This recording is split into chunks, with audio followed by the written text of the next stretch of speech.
Hallelujah, जय मसीह की। Praise the Lord. Very good morning. एक नए दिन के लिए आइए हम अपने आसमानी बाप को धन्यवाद दें। उसकी बड़ी करुणा है कि हम नाश नहीं हुए हैं और हम उसके राज्य की संतान हैं। प्रभु यीशु के लहू से छुड़ाए गए हैं, पवित्र आत्मा से भरे हुए हैं। आइए हम पवित्र आत्मा के चलाए चले। पवित्र आत्मा जो कि सच्चाई का आत्मा है, वो हमें परमेश्वर के वचन की सच्चाइयों को, गहराइयों को समझने में हमारी सहायता करे, ताकि हम परमेश्वर की इच्छा को जानकर उस पर चलने वाले हों। आज का वचन जो है वो यूहन्ना की अंजील उसके 13 चैप्टर से है और हम 34th वर्स और 35th वर्स को पढ़ेंगे, जहां पर हम देखते हैं फसह का पर्व नजदीक है और यीशु मसीह अपने चेलों के साथ है। पकड़वाए जाने से पहले वो अपने चेलों के साथ बहुत सारी बातों को कर रहे हैं और आज हम यीशु मसीह के चेले हैं, सिर्फ विश्वासी नहीं है, लेकिन हम चेले हैं। चेले अपने मास्टर के जैसे उसको इमिटेट करते हैं। हम भी आज यीशु मसीह से सीख कर यीशु मसीह की हर बात को मानने वाले हो। और यहाँ पे यीशु मसीह अपने चेलों से यानी कि हमसे भी कह रहे हैं, मैं तुम्हें एक नई आज्ञा देता हूँ कि एक दूसरे से प्रेम रखो। जैसे मैंने तुमसे प्रेम रखा है, वैसे ही तुम भी एक दूसरे को प्रेम रखो। यदि आपस में प्रेम रखोगे तो इसी से सब जानेंगे कि तुम मेरे चेले हो।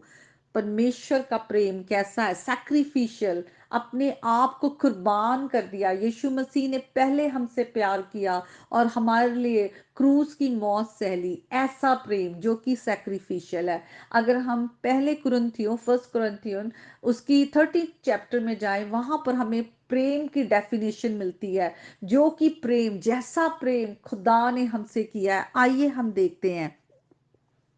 सबसे पहले वहां पर लिखा हुआ है, प्रेम कैसा है? प्रेम धीरजवंत है। वो जल्दी से क्रोध नहीं करता, किसी भी चीज से जल्दी से उसे गुस्सा नहीं आता। हम इतने गुनाह गलतियां करते हैं, इतनी बार हम परमेश्वर के प्रति अपनी वफादारी नहीं दिखाते, पर परमेश्वर क्या है? वो क्रोध में धीमा है, वो धीमे से क्रोध करता है, वो हमें मौका देता है, वो हमारे साथ पेशेंट है, वो धीरजवंत है। तो ऐसा प्रेम हमें भी औरों के साथ दिखाना है। हम जल्दी से किसी की बातों को अब बुरा ना माने, जल्दी से गुस्से में ना आ जाए, जल्दी से किसी को भी कुछ कह ना दे। हम धीरजवंत हो। प्रेम कृपालु है, दूसरों के प्रति कृपा दिखाता है, दया दिखाता है, सर्विस दिखाता है, दूसरों को आगे होकर पहले खुद वो सर्व करता है। यीशु मसीह ने अपने आप को इतना हम्बल किया, अपने चेलों के पैर तक धोए, एक तरह से वो सर्व किया, अपने वो काइंडनेस दिखाई। और हमें भी वैसा ही बनना है। प्रेम डा नहीं करता, वो अपने आप में किसी भी तरह से अपने को ऊंचा नहीं करता, अपने को बढ़ाता नहीं है, ना ही वो अपनी बड़ाई करता है। यीशु मसीह जो कि खुद खुद खुदा है और राजा है, प्रभु के प्रभु हैं, आसमान की महिमा को छोड़कर उन्होंने एक उन्होंने एक मेंजर में उन्होंने जन्म लिया। उनका जन्म इतने हम्बल वे में हुआ और उन्होंने हमारे लिए एक अपने आप को बिल्कुल शून्य कर दिया। वचन में लिखा है, फिलिपियों की पत्री में जाए, अपने आप को शून्य कर दिया। प्रभु होते भी, खुदा होते हुए भी उन्होंने वो जो पोजीशन थी उसको कॉवेट नहीं किया, बल्कि उन्होंने एक ओबीडियंट, एक आज्ञाकारी, एक बेटा होते हुए, खुदा की इच्छा को पूरा करते हुए क्रूज की मौत सह ली। अपनी बड़ाई नहीं करता, अपने को कहीं भी ऊंचा नहीं दिखाया। हमें भी आज अपने आप को, जितना हम अपने आप को हम्बल कर सके, जितना हम अपने आप को अपने मास्टर जैसा दिखा सके, हमें यीशु मसीह के चरणों में आके रोज रोज सीखना है। और फिर लिखा है, वो अनरीति नहीं चलता और वो अपनी भलाई नहीं चाहता, झुंझलाता नहीं, बुरा नहीं मानता।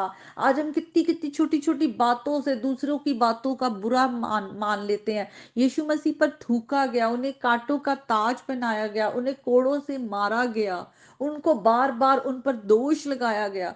लेकिन यीशु मसीह ने फिर क्रूस पर होते हुए, यीशु मसीह ने नीचे देखते हुए कहा, हे पिता, इन लोगों को माफ कर दे, ये नहीं जानते ये क्या कर रहे हैं। और आज हम क्या करते हैं? हम कहते हैं कि इसने मेरे साथ गलत किया है, इसके साथ तो जरूर कुछ बुरा होना चाहिए। हम इतने बुरे हैं। हम फिर कहते हैं कि हम विश्वासी हैं और हम यीशु मसीह के चेले हैं। हम अपनी इस ब्लाइंडनेस से बाहर आ जाए, स्पिरिचुअल ब्लाइंडनेस से हम बाहर आ जाए। हम यीशु मसीह के चेले नहीं हैं अगर हम यीशु मसीह जैसे नहीं बन रहे, अगर हम अपने आप को हम्बल नहीं कर रहे, अगर हम अपने आप को नम्र नहीं कर रहे, दूसरों के प्रति दया नहीं दिखा रहे, प्रेम नहीं दिखा रहे, दूसरों को माफ नहीं कर रहे। लिखा है वो कुकर्म से आनंदित नहीं होता, सत्य से आनंदित होता है। यीशु मसीह ही है वो जिन्होंने हम जो व्यवस्था को पूरा नहीं कर सकते थे, वो धार्मिकता जो परमेश्वर की धार्मिकता है उसको यीशु मसीह ने पूरा किया है। उस धार्मिकता के रास्ते पर हमें चलना है, तो उसके लिए हमें यीशु की आवाज सुनकर पीछे चलना पड़ेगा। यहाँ पे लिखा है कुकर्म से आनंदित नहीं होता। हमें किसी भी तरह से किसी के साथ अन्याय नहीं करना, हमें कोई भी ऐसा काम नहीं करना जिससे हम दूसरों को हम गलत साबित कर दें और परमेश्वर की नजरों में खुद गलत हो जाएं। आगे लिखा है वो सब बातें सह लेता है, सब बातों की प्रतीति करता है, सब बातों की आशा रखता है, सब बातों में धीरज धरता है। हमारी छोटी सी बात कोई हमें कुछ कह दे, हमें लगता है, कहता है कैसे कह दिया, हमें कैसे कह दिया, हमें कैसे छोटा दिखा दिया, हम तो ये हैं, हम तो वो हैं। लेकिन यहाँ पे वचन क्या कह रहा है, वो सब बातें सह लेता है। यीशु मसीह ने हमें कैसे क्या कहा, अगर कोई तुम्हारे एक गाल पर थप्पड़ मारे, तुम दूसरा गाल भी आगे कर दो। अपने आप को तुम दूसरे का, अगर हमें सोल विन करना है, दूसरे को प्रभु का प्रेम दिखाना है, हमें पहले यीशु मसीह को दिखाना पड़ेगा अपनी जिंदगी से। हम हर दिन खुदा से प्रार्थना करें, हम प्रभु की और नजदीकी में आए, यीशु मसीह के चरणों में बैठे और यीशु मसीह से कहें हमें अपने जैसा बना, अपना दिल दे, अपने प्रेम से भर। तभी हम प्रभु यीशु मसीह को हम रिफ्लेक्ट कर पाएंगे, उसके चेले बन पाएंगे। तो आज के वचन के द्वारा प्रभु आप सबको बहुत आशीष दे। आमीन।